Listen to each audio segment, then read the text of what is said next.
All right, guys, what's up? We're going to be talking about how to set up your Klaviyo account from the beginning the right way.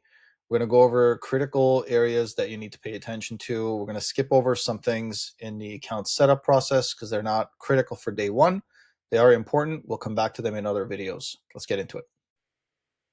All right, guys, we're going to talk about how to set up your Klaviyo account from scratch. Anything that you need basically to launch. There's a lot of critical setup that needs to be done, but there's a whole bunch of other things that we come back to later. They're not that critical for day one. Also, we're going to talk about how to integrate your Klaviyo account with your Shopify account. All right, so let's get into it. Okay, so the first area in your account, when you're in your Klaviyo account, you can go hover over your logo and then go to settings. You're going to land in the settings section. And so obviously the personal is just your first name, last name information. You can go through it. It's pretty easy, self-explanatory. The next main section is the organizational. So we're gonna talk about organizational section. We're gonna talk about a little bit about billing, some email, attribution, but most of the other areas we're gonna leave until other videos when we go in more depth. So organization, you can put a short version of your company sender name, whatever you want to show as a sender when you're sending out campaigns and emails. Pick your email address, something that you want to be visible. This is one email account that Klaviyo will use to send out all of your campaigns. And you could just click on apply sender email to all messages to automatically apply that email to all the Klaviyo settings. It'll just use one account. You can't have multiple accounts sending emails from Klaviyo. You can put your company name, the actual corporate name or whatever you have, DBA, just make sure it's accurate. Website, correct physical address for the business, not a PO box or anything like that. This stuff is important. Gets populated in footer sections in your campaigns. Also, Klaviyo needs to know this information because they want to identify you as, who you are. Like, what's the company that's sending out these campaigns? So it's really important for deliverability. And then pick your language. Time zone is important. Industry is important. These all matter as far as, time zone obviously matters what time and who gets the message that you're sending out. And so pick the correct time zone. The industry is important because you want to compare yourself and see how you're doing in the specific industry you're in. That's why I always advise people to pick the closest one possible to their industry if it's not listed here. Obviously, your currency, select that. And so with that, let's go to users. You could create custom user roles if you have multiple people that need access to Klaviyo. You have a designer, you have the main person running the marketing campaigns, for example. But for the most part, if you're just a small shop, you have one person doing everything, you can just create the account here. Or if you want to have those different roles, you can create the roles here. They're super easy, straightforward. But for right now, I imagine most of you are just going to have the user account. Just like me, I'm admin in this dummy account, and that's all I need right now. So figure that part out. If you want roles, you could actually set them up here. So I'm going to move on to messaging. So messaging, this is important. I would leave it at default at time of scheduling. We'll come back to this at a later time, but when we're actually talking about sending campaigns and what's the right time to send and how do you make sure you're not violating any sort of laws around what time you could send messages to people, what time of the day, etc. And so, and then also how does Klaviyo make sure that this person should be getting this email or should not be getting this email? So there's a lot of those types of settings I will come back to, but right now I would say just leave this at time of send scheduling. And then when we talk about domains, I'll go over this briefly, nothing critical, but you can have your own sending domain. It's highly recommended. You don't need to set this up at the time of launch. So I'm not going to go too much in detail, but you're just going to use the default Klaviyo domain when you're first starting out, and then you come back and you can add your domain, and we'll go over how to set that up. It involves DNS settings and so forth. So API keys, you don't need to. You don't need to worry about API keys right now. Activity log, you can look at the logs of like who's done what in the account. when they logged in and what actions they performed. Security is important. So I just personally recommend everyone to have the most secure account login setup as possible. And this multi-factor authentication for every user is non-negotiable for me personally in my client account. So I highly recommend you set this up, and then you also can review all of your inactive users. You can get rid of them, just clean up house, right? This area is just specifically for that. And Klaviyo remote access. This is awesome. You can give Klaviyo support remote access if you need their support, and then it just expires at a certain date. So yeah, so multi-factor authentication methods. You can add the method here, however you want. You could set up as an SMS notification, etc. Not going to go through it here, but it's really important to have people log in securely, right? Especially if you're an agency, for example, you're working on client accounts, you want to make sure they're secure. Your staff is logging onto the client account securely. And then with this check mark, you can just say require for all users in the organization. And that's pretty much it. Everyone has to have, it's a simple setup. You get either SMS, text message sent to you with a code you can log in with. I use a app that generates codes whenever I need to log into Klaviyo. And so it just keeps everything secure. Tags you don't need to worry about. Testing, you don't need to worry about this. I'm not going to convert this into a test account. Let's jump into billing. So billing overview, this is where you could take a look at your account as far as what tier you're at, how much you've been paying, and so on and so forth. And you could change your plan here if you wanted to manually, how much your monthly total is, etc., how many profiles. So everything's based off of how many profiles. And so, it's just basically the area that will tell you if you're over X number of profiles in your account. Maybe you should consider going into next tier, etc. You could take a look at your account usage, text messages versus email, how many active profiles you have, and so on. So history, any plan changes, etc. Right? So then preferences, again, plan overview, your VAT ID here. If you're in the US, just pick United States, and then you can put your EIN number here.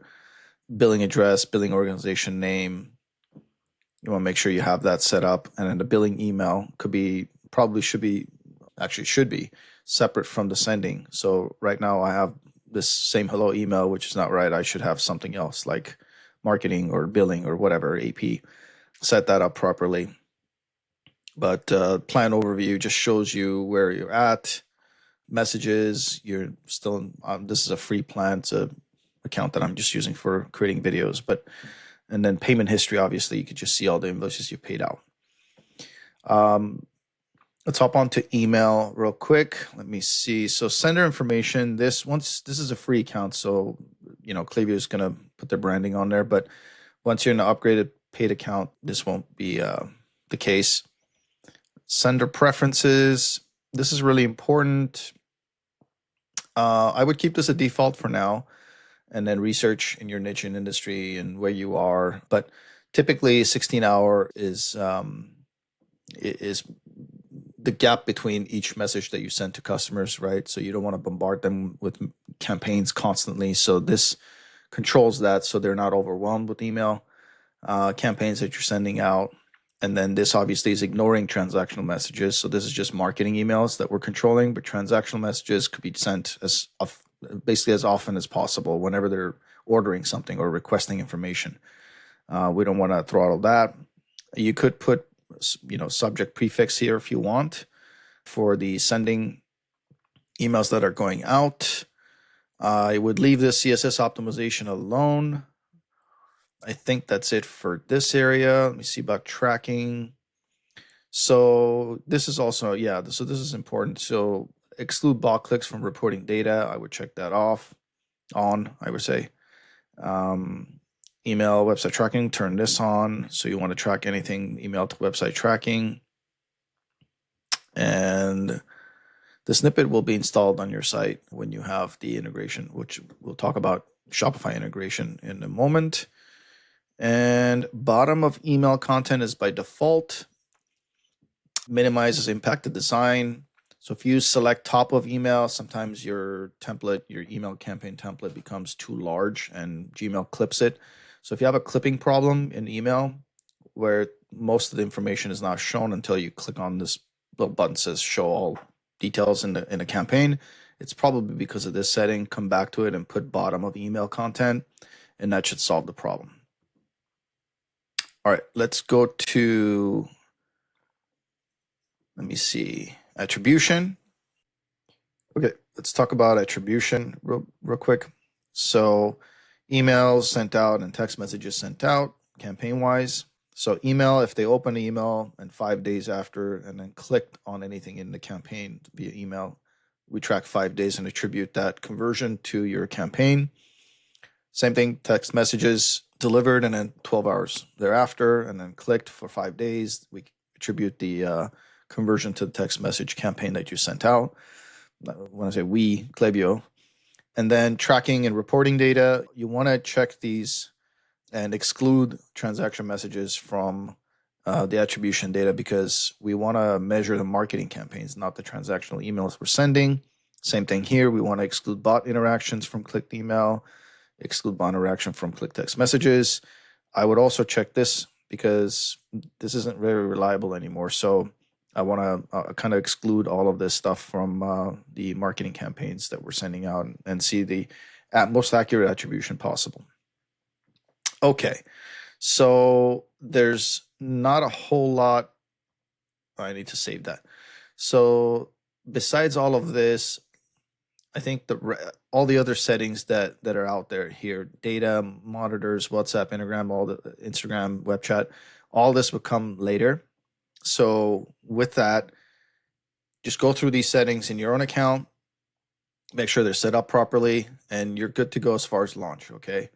Now, let's jump in and talk about the integration piece with Shopify. So on the left here, you see this icon. You can just click on it. It opens up this integration section, and in previous videos, I've already integrated. So what I'm going to do is I'm going to actually remove this. It's probably a good demonstration of how you want to remove and disconnect Klaviyo from your Shopify account if you ever wanted to. Okay. And so this is a kind of a Shopify store that I'm tinkering with. It's a kind of a personal project, but so you obviously in the past you had to connect an app and everything through Shopify, but right now integration piece, you can do all of it from Klaviyo. So once you're in this section, integrations, you click on Explore Apps. And once this loads in the marketplace, you're just going to type Shopify.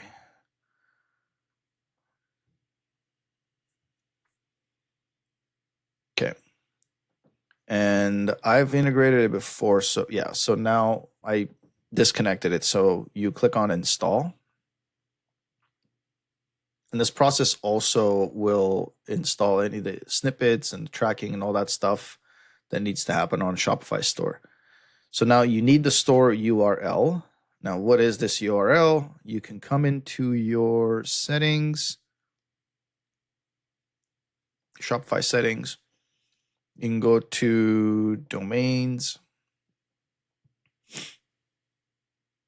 And I've got a multiple. I changed it in the past. You're not going to see a whole bunch like this. You're just going to see probably the www.whateverdomain.com. And then this is the actual name that you want. So click on it and then copy this portion right here. Copy and then come back to Klaviyo. Paste it here. And track other events, keep that on. Whatever your newsletter is going to be called, you call it newsletter, you can call it whatever, but the primary list of where everyone's going to subscribe to, you want to select that. Shopify Market Sync, you don't have to select this. We can come back to it, but sync data, all profiles, keep all of this default, connect to Shopify on the bottom right. And just wait for Klaviyo to do the rest. confirm, integrate.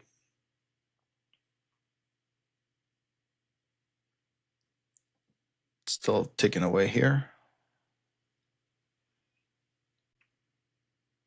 Okay, so that's done. And so this app embed status needs to be obviously done. And Klaviyo can basically do that for you. If you click on update settings, you're about to integrate, update integration. Okay, and now it's saying that Klaviyo app embed is turned off. You want to turn this on.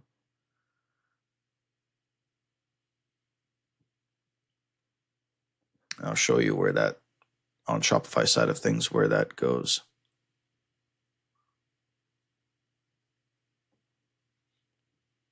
So in your theme, you have, when you go into the edit the theme, you'll be in the section, and these are the app embeds. So if you click here, Klaviyo is listed. You might have other apps here listed. And so it just turns this on, right? Sets this up and turns this on for you, which is really important. And with that, I'm going to just refresh this real quick.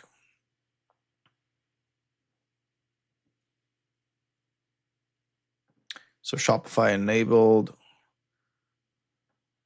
and this keeps complaining about it, but I know it's turned on. So I think we have to click on, let me close this.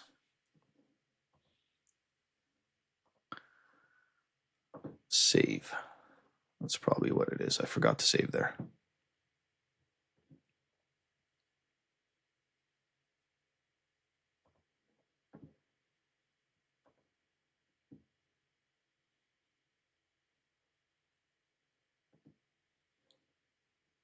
Okay. Let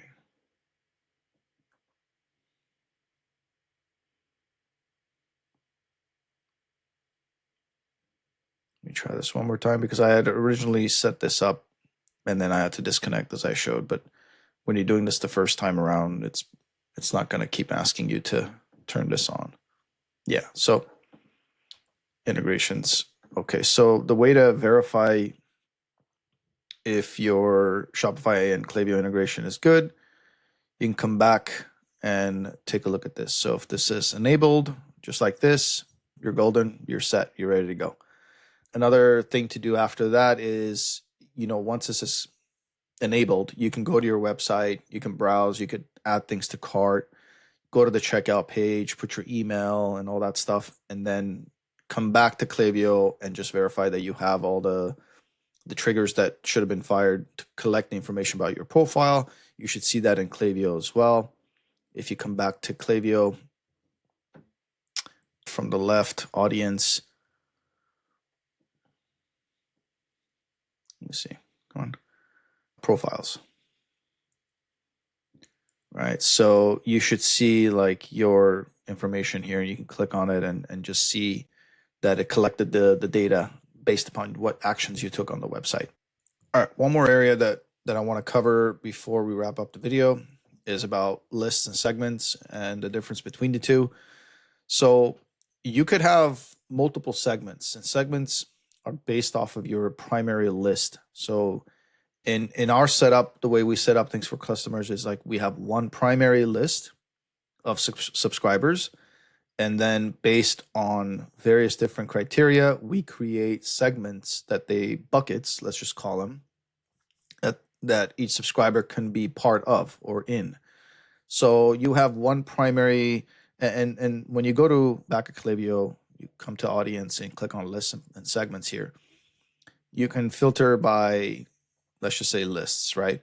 So here there's three, but the primary one that we're going to be using is, let's say, newsletter. These you don't really need to launch, right? You could have multiple lists later. There's reasons to have more than one, but for the vast majority of the brands that we work with, having just one primary list is enough. And so this is the, for example, standard newsletter list, right? You can call it whatever you want. And then the people who subscribe are in there. Now, the information that you're collecting, say on the form, you're collecting their preferences, their favorite color, their birthday, for example, right? And what country they're from.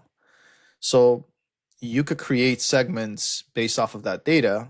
You can create segments about a whole bunch of other things, but you can create segments out of that data. Say you want to campaign to people who live in the US only and you sell worldwide.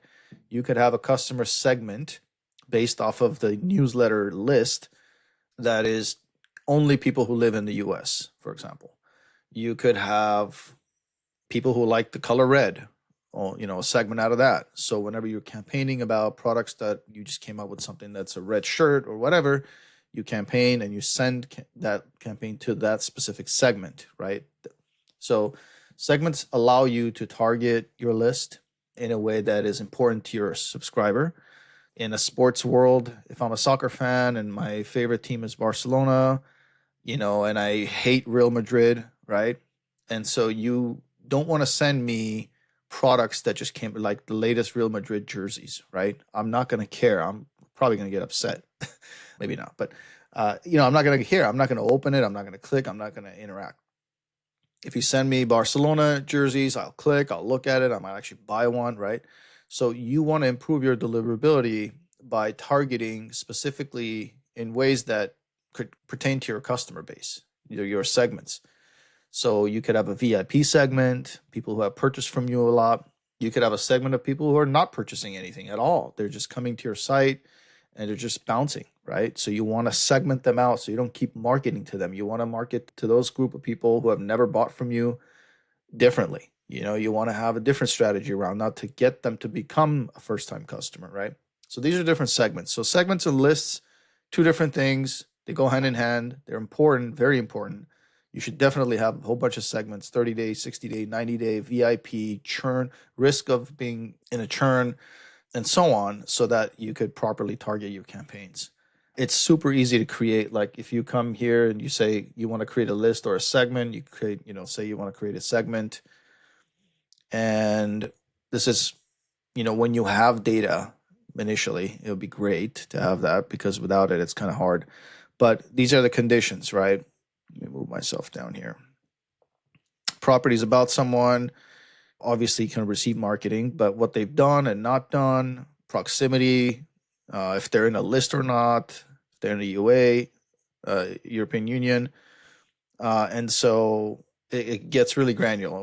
We'll go over all this stuff in another video on how to create, segments, and just a whole bunch of other videos. Right now, I just want to show you the difference between a segment and a list, so that when the time comes, you know exactly how they are to be used, essentially, for benefit of your deliverability, your customer's experience, and ultimately your bottom line, right? You want to make sales. So with that, I'm going to wrap up the video. I'll see you in the next one.